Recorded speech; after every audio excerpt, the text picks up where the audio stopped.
Hey everyone, my name is Janessa and I'm the Director of Student Ministries here at Plattwoods UMC. So today we are continuing our series called Lost and Found.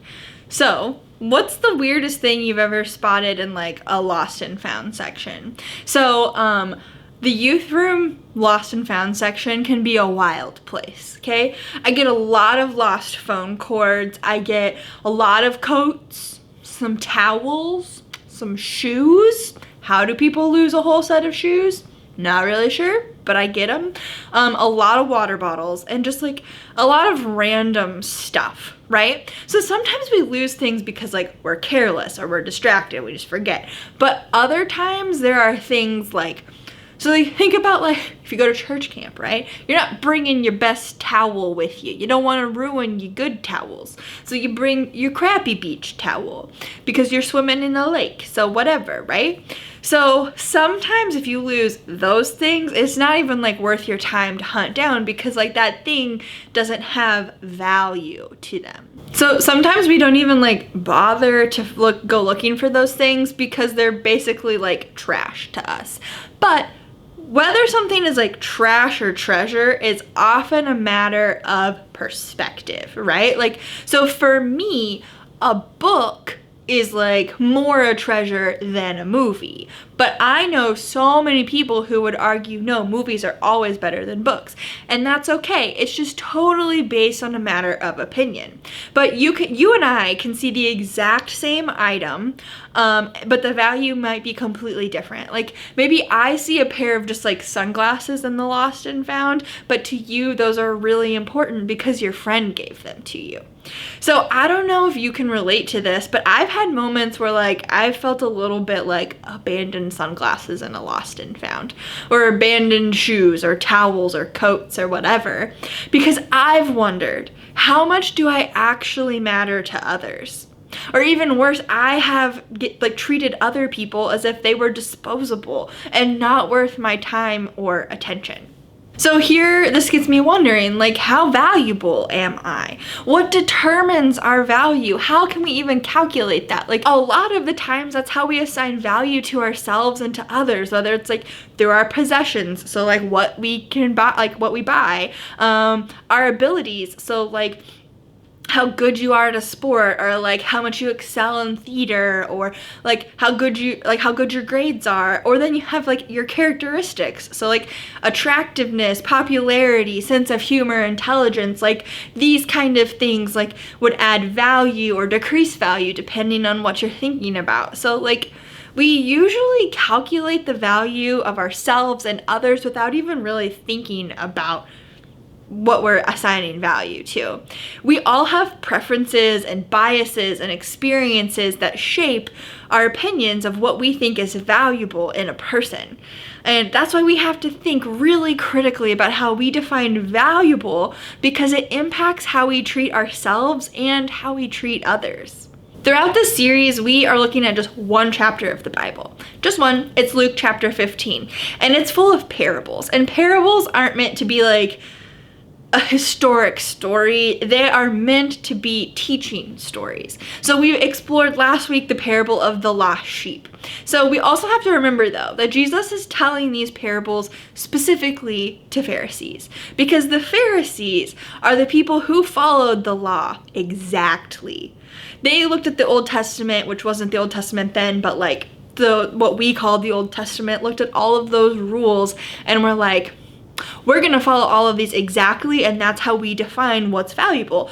Are you following these things exactly? And if not, you're not valuable. It's essentially what the Pharisees thought. So the Pharisees often attacked Jesus because he spent time with the people the Pharisees thought weren't valuable because they weren't following the rules exactly. They were angry at the way Jesus cared for people who they considered to be sinners. So Jesus told these stories to help the Pharisees understand, like, hey, you're wrong about yourself, others, and God. So first Jesus tells the story of the lost sheep to show the Pharisees God isn't angry and judgmental when we wander away. God finds us and lovingly carries us back to safety. So today we're going to look at the second story in Luke chapter 15, verses 8 through 10. Now, suppose a woman has 10 silver coins and loses one. Doesn't she light a lamp, sweep the house, and search carefully until she finds it? And when she finds it, she calls her friends and neighbors and says, "Rejoice with me, I have found my lost coin." In the same way, I tell you, there is rejoicing in the presence of the angels of God over one sinner who repents. So this woman has 10 silver coins and loses one, which you might be thinking, so what? That doesn't seem like that big of a deal. But at the time, that probably would have been like one day's wages. So it was a really big deal and would have had a huge impact on her. So this explains, like, after she finds her lost coin, that's why she celebrates. So there's been a few celebrations in this chapter so far, and we're only 10 verses in. We have, like, the shepherd. He rejoices after he finds his lost sheep. The community rejoices when the shepherd finds the lost sheep, and this woman rejoiced when she found her coin. So number one, this tells me that celebration is a huge part of God's kingdom, because the other thing that these parables have in common is at the end, Jesus says there's a huge party in heaven for any time someone who has been lost gets found. So when someone meets Jesus for the very first time, heaven rejoices. When someone who knows Jesus but has wandered away comes back to God, heaven rejoices. So these parables, of course, have a point because they teach us something really important about who God is and what God wants us to do. So in the parable of the lost coin, we learned that when we are lost or wandering far from God, God values us enough to tear apart the whole house to find us. And then there is celebrating when he finds us.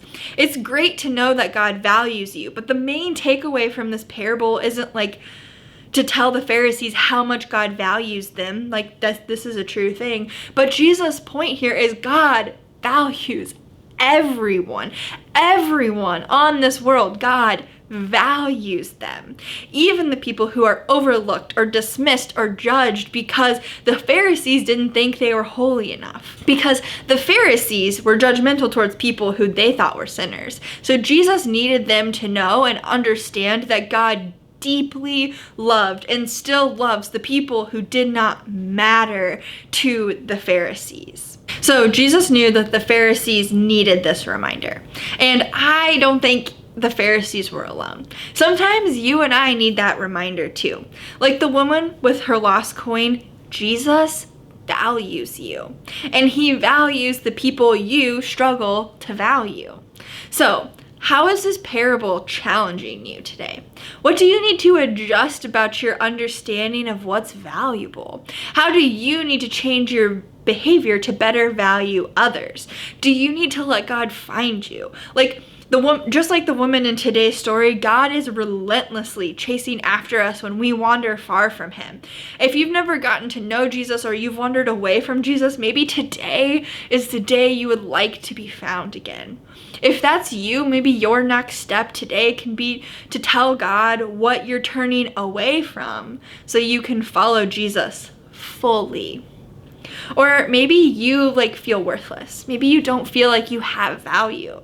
So if you question your worth, or if you've been calculating your value based on the wrong things, or maybe you just struggle to think about how valuable you are, I want you to hear this. You are valuable to God and to me. No matter what, no matter what you've done or what you think you don't have enough of, you are valuable. So if this is you, maybe your next step is to ask God and the people you trust to help you see their value through Jesus' eyes. Or maybe you are treating others like they're worthless. Remember, Jesus told this parable to Pharisees specifically to remind others other people are valuable. God values everyone. So who have you been treating as though they're less valuable than they really are?